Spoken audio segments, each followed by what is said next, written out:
Halo, perkenalkan nama saya Andre Damon Swandi. Saya dari tim BINUS.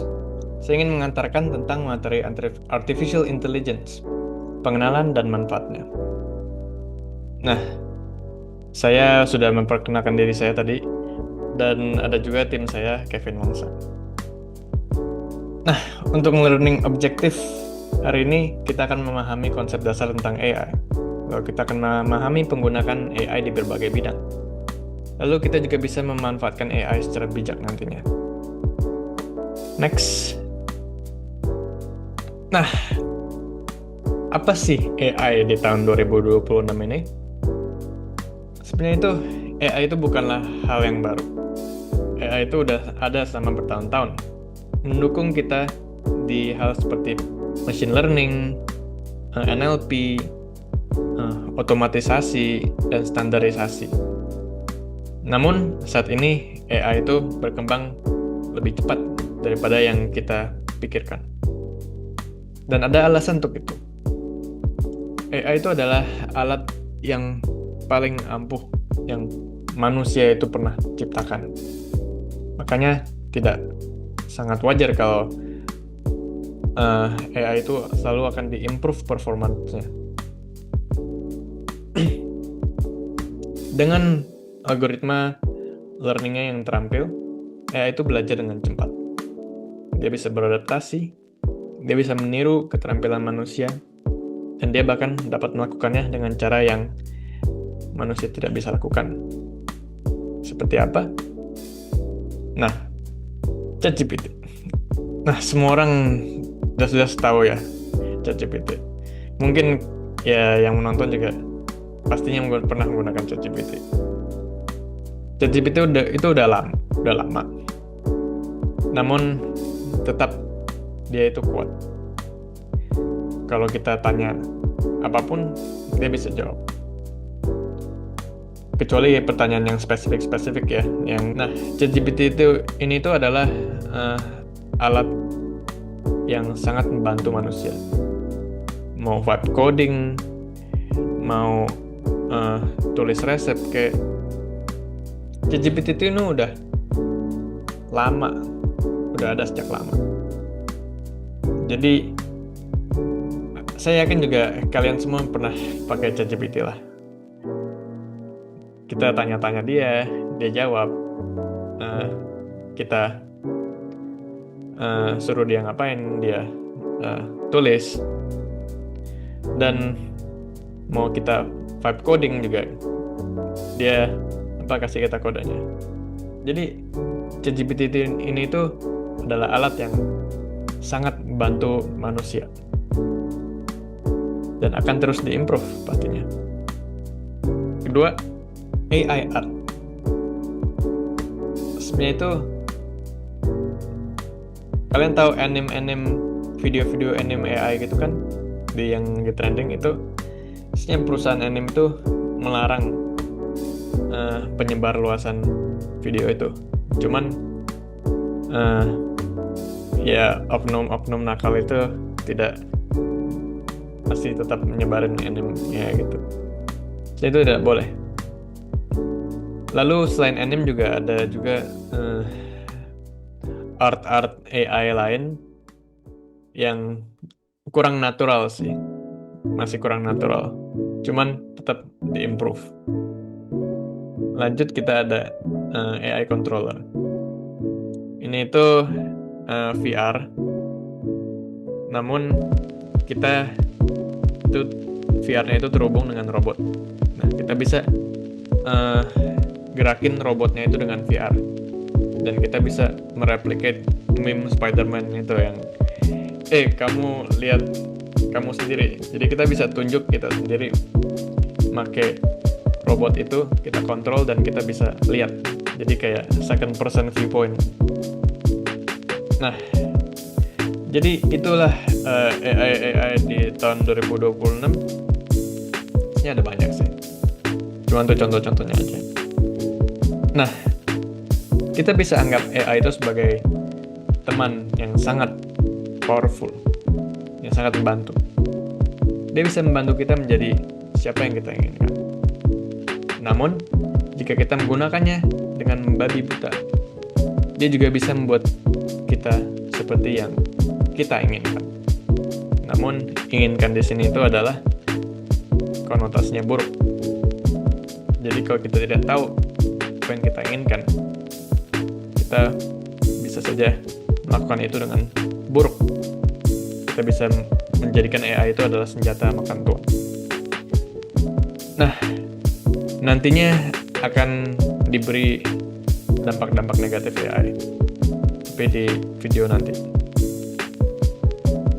Nah, kita masuk ke alasan mempelajari AI.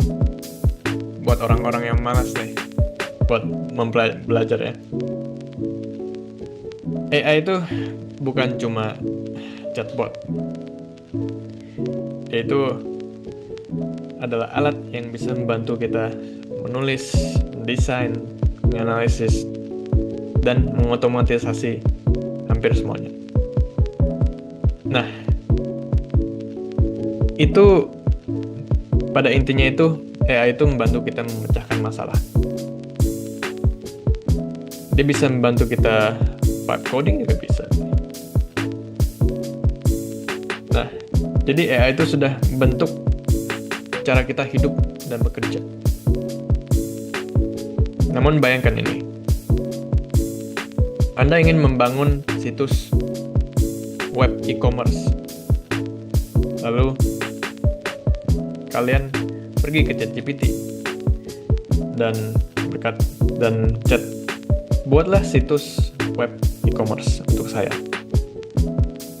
Nah, kedengarannya luar biasa kan? Dia paste kode ke kita dan kita tinggal copy paste. Namun realita menghantam kita. Logonya terlalu besar, tata letaknya rusak,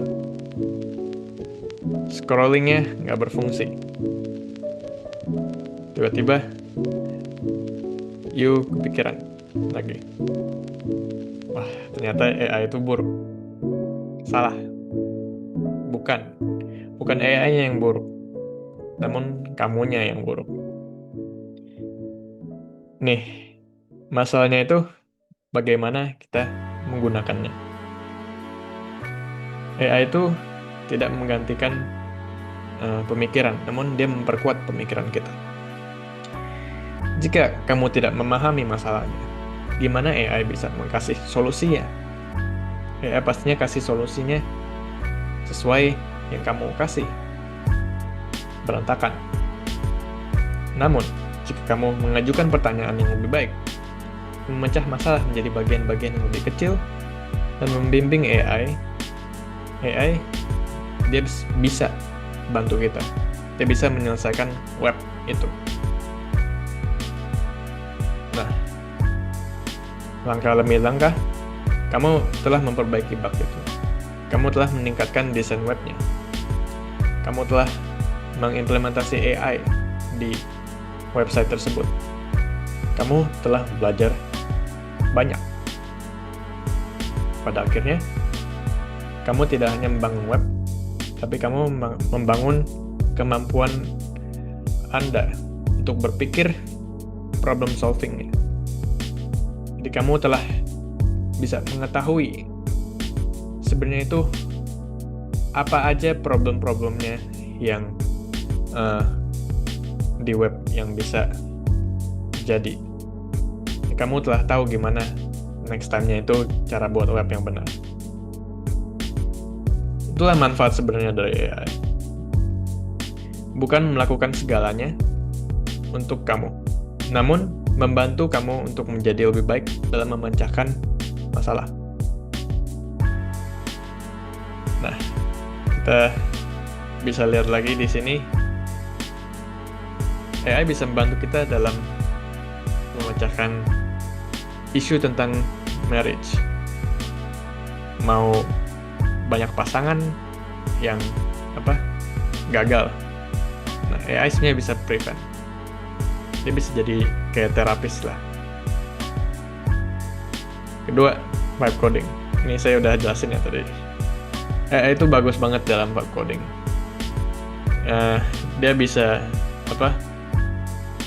kasih kita kodenya, dan kita cuma perlu cek ini benar atau enggak. Kalau kita implement di kode ini, dia nantinya bisa bug enggak. Nah, itulah yang kita perlu tahu.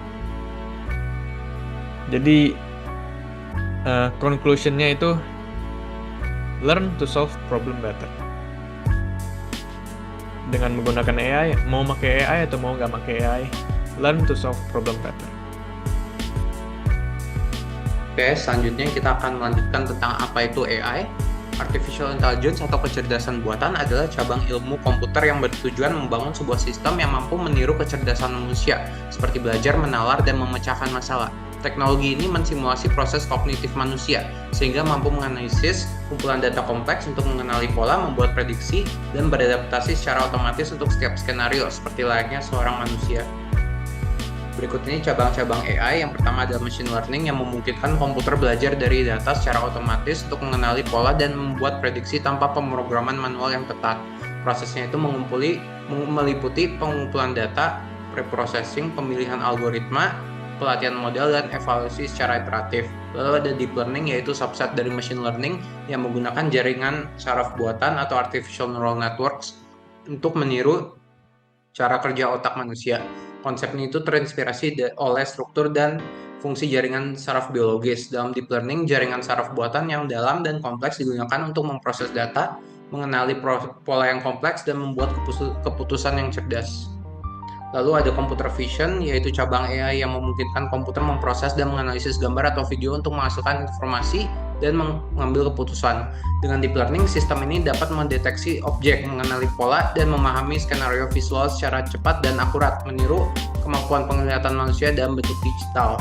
Lalu ada Natural Language Processing atau NLP, yaitu teknologi AI yang memproses bahasa manusia agar komputer bisa memahami, menginterpretasikan, dan memahami teks atau suara secara alami.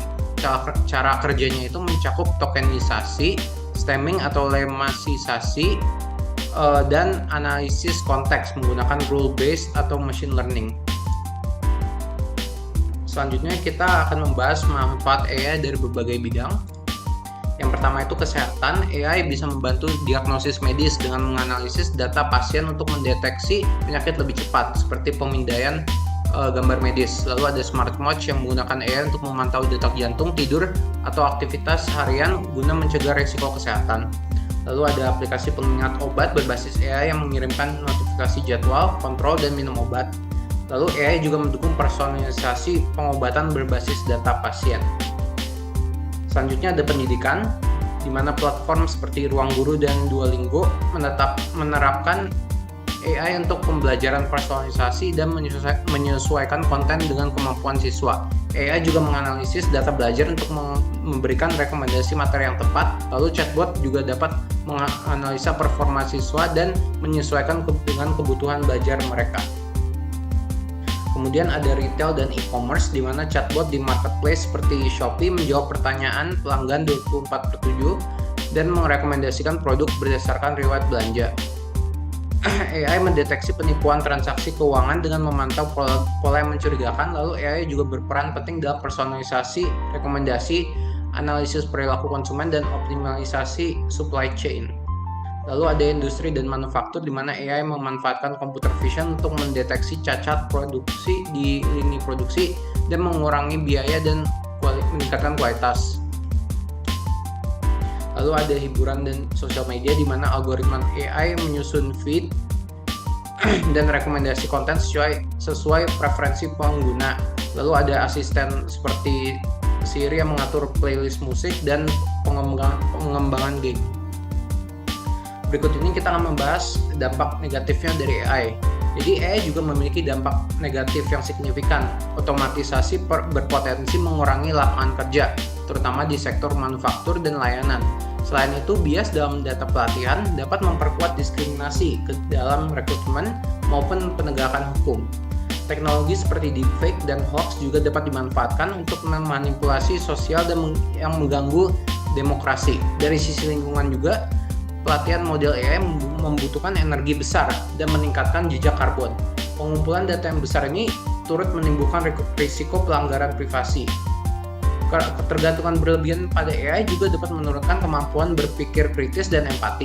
Dalam jangka panjang juga, pengembangan AI yang lebih lanjut memunculkan kekhawatiran terkait kontrol dan keberlanjutan manusia. Lalu selanjutnya saya akan membahas cara menggunakan AI dengan bijak. Yang pertama itu dengan verifikasi dan batasi penggunaan. Kita harus memverifikasi ulang output AI, gunakannya sebagai draft dan fokuskan untuk otomatisasi tugas. Kita harus ingat bahwa menggunakan AI itu sebagai alat bantu, bukan sebagai pengganti usaha kita. Lalu yang kedua adalah jaga etika dan privasi, gunakan AI secara transparan, hindari data sensitif, pahami privasi, dan gunakan prompt yang spesifik untuk hasil optimal. Yang ketiga, jangan bergantung sepenuhnya, tetap mempertahankan kendali manusia dan mengedepankan pemikiran kritis. Pastikan bahwa putusan akhir tetap berada di tangan manusia dan penggunaan AI diarahkan untuk mendukung produktivitas tanpa mengabaikan tanggung jawab serta integritas.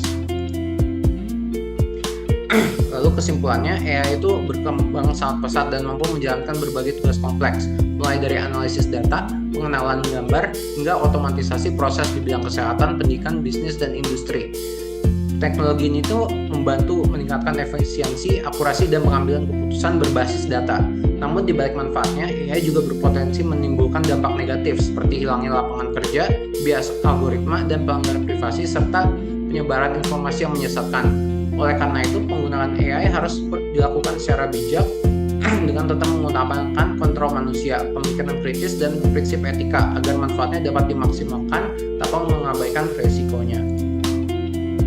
Berikut ini adalah referensi-referensi yang digunakan dalam pembuatan presentasi ini. Nah, sekian presentasi dari kelompok kami. Mohon maaf bila ada kesalahan kata. Semoga bermanfaat dan terima kasih.